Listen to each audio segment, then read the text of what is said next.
Welcome back, my friends, to the project that never ends, specifically the Steely Dan 64 project.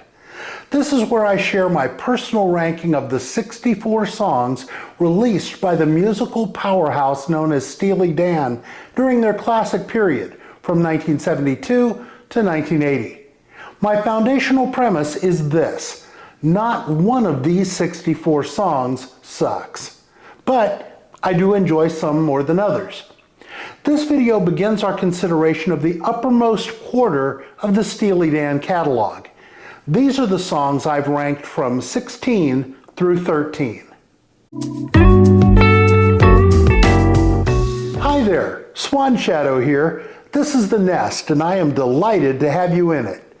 In this episode, we'll discuss the 4 songs that slot in from 16 through 13 in my personal ranking of Steely Dan's 64 classic period songs.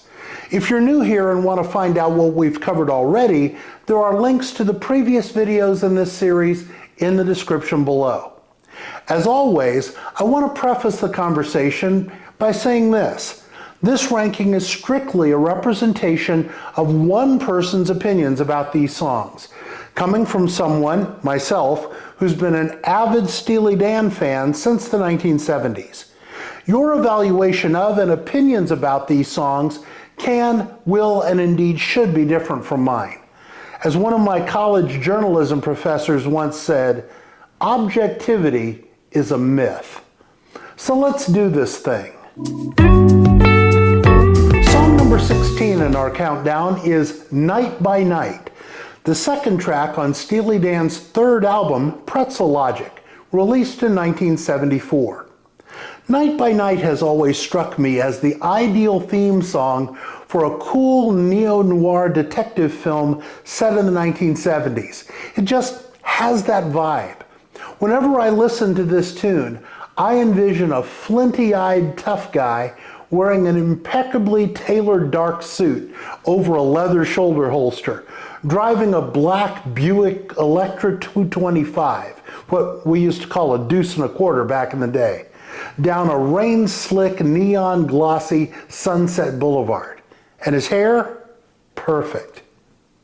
Everything you need to know musically about Night by Night is right here. Jeff Porcaro, who delivers a lockdown drum beat so crisp you want to dunk it in coffee, was just 18 years old when he played this session. Now, think about that. When I was 18, the only drumstick I could handle was fried and came from a chicken. The young Mr. Porcaro's stunning work on this track led to Becker and Fagen bringing him back for the entirety of their next album, Katy Lied. And of course, he would go on to a bazillion other sessions, and some little rock combo that had a hit or 3. You've probably heard of them. I think they were named after a dog in some old movie. But not the movie to which Night by Night would be the theme, because there's no dog in that one. Song number 15 is Babylon Sisters, the opening track on the 1980 album Gaucho. One of the many things Steely Dan did better than practically any other band before or since was choose absolutely perfect tracks to open each of their albums. Every one of the studio releases during their classic period kicks off with a number that just sucks you in and makes you need, not want, but need to hear the rest of the record. Babylon Sisters, the initial track on the last album of this fertile period, is no exception. By the time Gaucho debuted in 1980, fans had been waiting 3 years since the precedent-shattering album Asia to find out how in the world Becker and Fagen would follow up that magnum opus. Then the needle finally hit the vinyl, and we heard Bernard Purdie's signature shuffle drop in, followed by Chuck Rainey's throbbing bass line.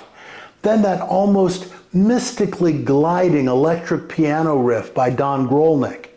We all breathed a sigh of relief and whispered, "Oh yeah, they've got this." When Patty Austin and her vocal crew sail in to sing "Here Come Those Santa Ana Winds Again," I'm swept back to a Sunday night in late August, 40 plus years ago. I'm sitting on a concrete staircase on a hillside in Malibu, California, chatting with a girl that I had just met a few hours before, already starting to feel the stirrings of that magical sensation that young love generates.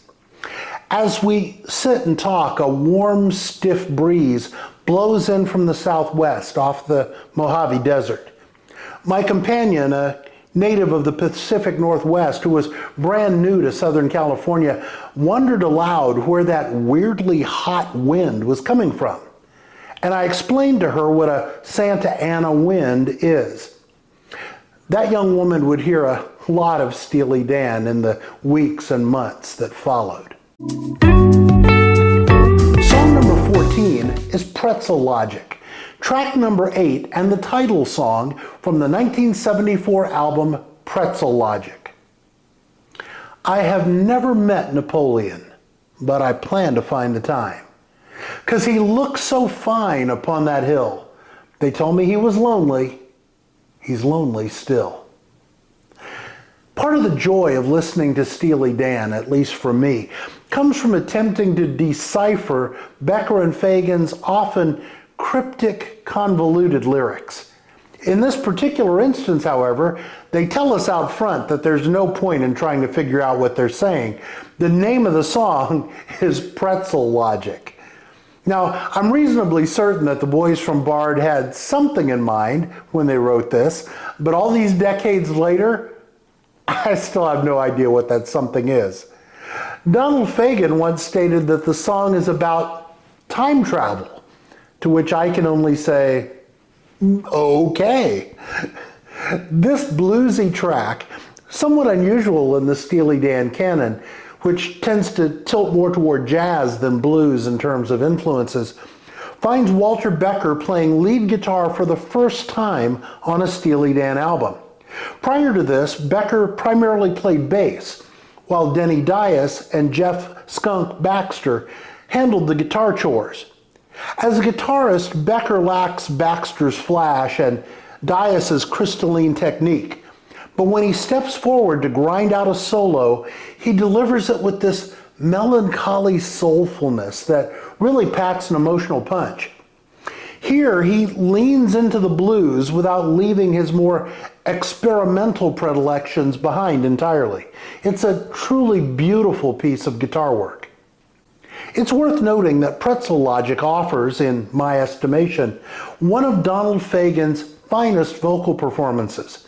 There's a lightness, dare I say even joy, to his singing on this track that I've always found appealing. He gets an assist in the choruses from future Eagle Timothy B. Schmidt, who's not a bad guy to have singing harmonies if you haven't yet discovered Michael McDonald. As for Napoleon, I'm still waiting to find the time. Song number 13, a lucky number in this instance, is The Caves of Altamira, the second track on the 1976 album The Royal Scam. In 1955, a German author named Hans Baumann wrote a book entitled The Caves of the Great Hunters, in which two young boys stumble upon some prehistoric paintings on the walls of a cave. Years later, Becker and Fagen thought the theme of the book would make an interesting basis for a pop rock song. You know, as one would. Post-World War II, Baumann sort of hand-waved his Nazi past and became an internationally acclaimed writer of children's books, of which The Caves of the Great Hunters was but one.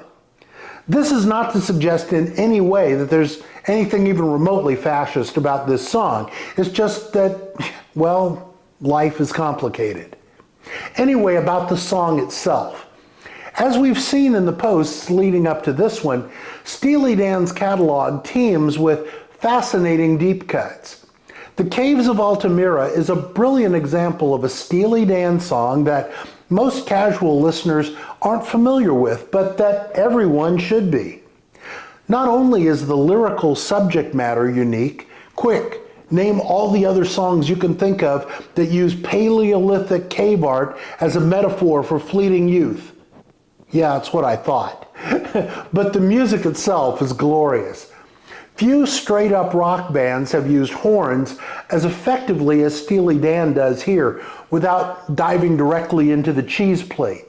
Let's see, there's early Chicago, Blood, Sweat, and Tears, and to a lesser degree and much later, Huey Lewis and the News.